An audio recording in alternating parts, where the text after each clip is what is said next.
Hello everyone. So we are solving the exercises of the chapter Chemical Kinetics and today it's the turn of question number 14. So the question says the half-life for radioactive decay of carbon-14 is 5730 years. An archaeological artifact containing wood had only 80% of the carbon-14 found in a living tree.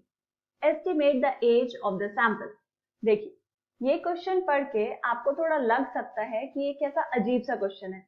ध्यान से पढ़ेंगे question को और देखेंगे कि पूछा क्या है। आपसे पूछा है age of the sample. Age का मतलब क्या होता है? एज का मतलब होता है टाइम। एंड ये हमें पता है कि जब हम बात करते हैं रेडियो एक्टिव डिके की, जो रेडियो एक्टिव डिके होता है वो होता है फर्स्ट ऑर्डर। तो फर्स्ट ऑर्डर के लिए अगर आपको टाइम निकालना है तो सबसे पहले क्या करेंगे, उसके लिए लिख लेते हैं formula K equals to 2.303 divide by T log of initial concentration of reactants R naught divide by R। ठीक है, अब देखो क्वेश्चन में क्या क्या गिवन है।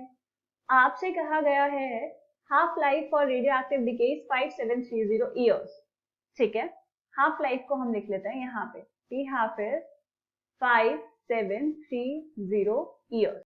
An archaeological artifact containing wood had only 80% of the carbon-14 found in a living tree.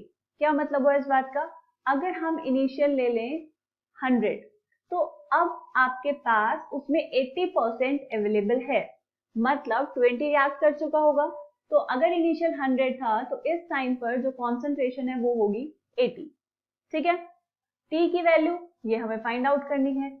अब हमें सोचना पड़ेगा कि ये जो रेट कांस्टेंट है K ये कहां से आएगा। इसके लिए आपको दी हुई है T हाफ की वैल्यू। कैसे निकालते हैं T हाफ से रेट कांस्टेंट? देखिए T हाफ का फॉर्मूला होता है for first order reaction 0.693 divide by K। तो K कितना आ जाएगा आपके पास? 0.693 divide by T half. T half की वैल्यू है 5730 ईयर्स। ठीक, तो ये आ जाएगा ईयर इनवर्स। अब इस K की वैल्यू को यहाँ पुट कर दीजिए। अब देखो इसके दो तरीके हैं, या तो आप ये जो K की वैल्यू आई है इतना डिवाइड कर लो, या फिर सीधा वैल्यू यहाँ पुट कर दो, क्या पता यहाँ कैंसिल आउट हो जाए चीजें, राइट। तो हम डायरेक्टली इसको यहाँ पर पुट कर लेंगे, करेंगे कैलकुलेट। तो T will be equals to 2.303 divide by K log of initial concentration R naught divide by R। अब वैल्यूज पुट करनी है। T equals to 2.303 divide by K कितना है आपके पास? 0.693 डिवाइड बाय 5730, तो ये चला जाएगा यहाँ पर 5730। ठीक है, ये तो हमें आता है, ऐसा क्यों लिखा? log ऑफ R नॉट आपने कितना लिया है 100 डिवाइड बाय R इज 80। ठीक है, तो T कितना आएगा?